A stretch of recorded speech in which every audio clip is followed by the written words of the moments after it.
Today, we'll be taking a look at how these robots don't really use AI, at least not in the way you think. So recently, Tesla announced the Tesla bot, and whenever there's news about a new robot like this, everyone usually freaks out. These robots make us think that AI is about to become conscious and take over the world, but it won't. Because when people are thinking about AI, they're usually thinking about general artificial intelligence, which means that an AI can learn anything that a human can. And flashy tech demos make us believe that this is way closer than it actually is. For example, let's take Boston Dynamics, who usually have the coolest robotics tech demos. I mean, in the past year, they've released videos of their robots dancing and doing parkour. And watching these videos makes us believe that the robots are sentient and they're perceiving their surroundings. But in reality, most of these actions are pre-programmed by engineers. And only recently the robots have begun perceiving their surroundings and making minor adjustments to their pre-programmed movements. The AI in these robots is just used for perceiving obstacles and not much more. And Boston Dynamics has been pretty clear in stating that these tech demos are supposed to be showing how they're pushing the limits of robotics, not AI. A more misleading example of robotics is Sophia the robot. You might remember the robot which made headlines for getting a citizenship from a country.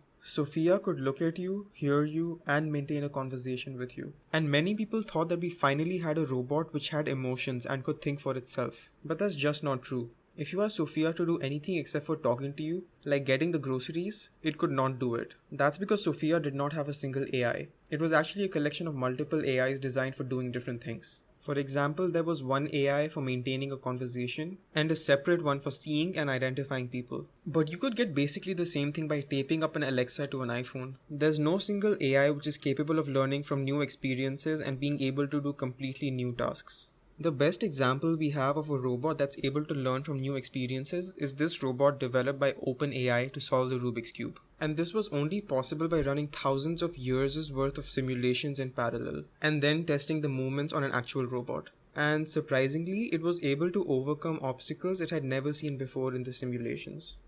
But we must remember that this is a very specific task and it took years of development to get to this. And this is the state of the art in robots which can learn any new task that you give them.